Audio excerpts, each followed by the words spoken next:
Rakas Yahushua HaMessiah, otan sinut nyt vastaan Herranani ja vapahtajanani. Sinä olet Jumala, jota rakastan.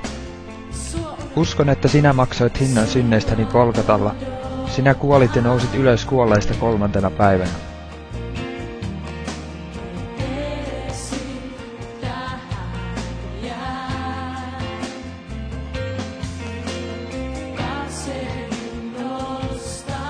Pyydän sinua tulemaan sydämeeni, antamaan anteeksi syntini, pesemään minut puhtaaksi kaikesta vääryydestä.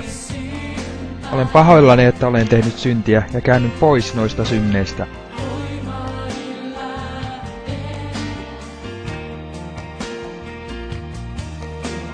Kiitos, että täytät minut sinun pyhällä hengelläsi ja että annat minulle halun palvella sinua kaikki elämäni päivät. Ja elä sinun elämäsi minussa, Yahushua, jotta sinä tulet kirkastetuksi.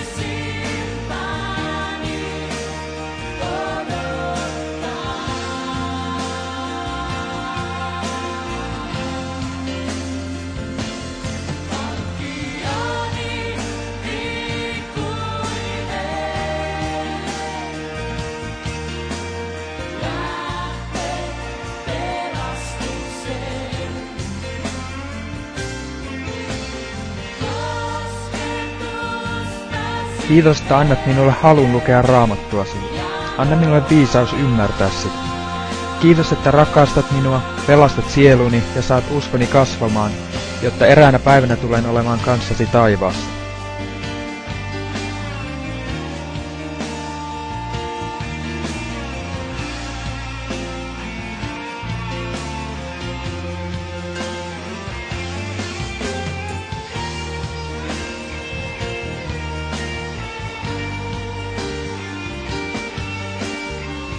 Täytä minut sinun pyhällä hengelläsi nyt ja päästä minut pahasta.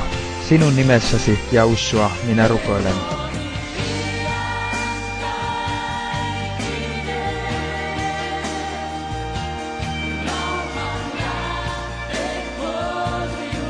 Auta minua, Yahushua, muistamaan, että kaikki ovat syntiä tehneet ja ovat Jahaven kirkkautta vailla, ja sinä tulit pelastamaan meidät syntiset. Siksi sinua kutsutaan meidän pelastajaksemme. Aamen.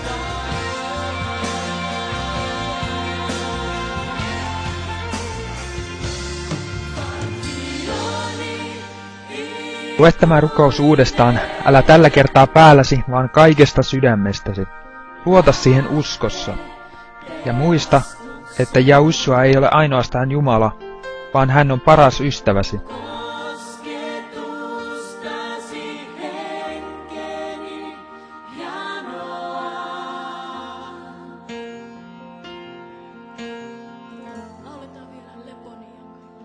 Hän välittää sinusta niin paljon, hän rakastaa sinua niin paljon, juuri sellaisena kuin olet. Hän vihaa syntiä, mutta hän rakastaa sinua, syntistä. Yahushua maksoi hinnan synneistäsi. Nyt sinun ei enää tarvitse tuntea syyllisyyttä tai olevasi tuomittu. Tunnusta syntisi Yahushualle. Nimeä syntisi, sitten sano hänelle, että olet pahoillasi.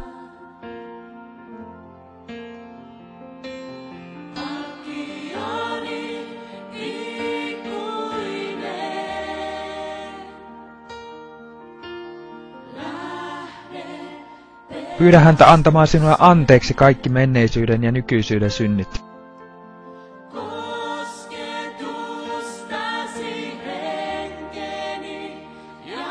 Synti on mitä tahansa, mitä olet tehnyt tai teet, mikä suututtaa pyhää Jahavea.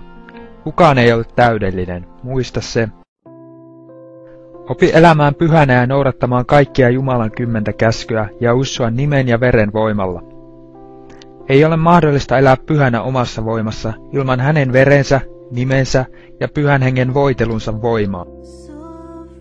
Lue Uusi testamentti ja opi tuntemaan, kuka Yahushua on. Lue Johanneksen evankeliumi, luku 3, jae 16. Raamattu sanoo myös, että sinun täytyy tunnustaa hänet Herrana ja vapahtajana, jotta hän tulee tunnustamaan sinut Isän Jahven edessä.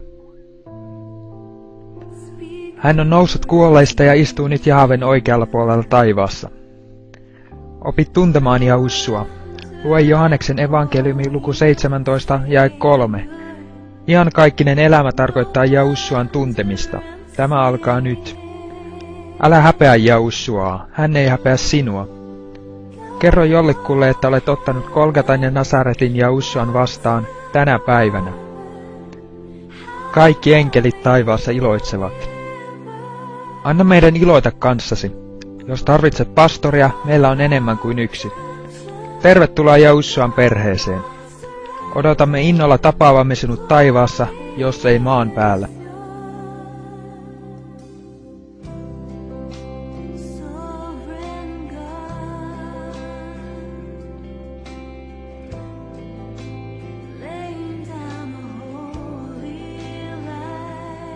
Ota meihin yhteyttä ja kerro meille ikuisen elämän lahjasta, jonka olet juuri perinyt kalliilta Jahussua Messialtamme.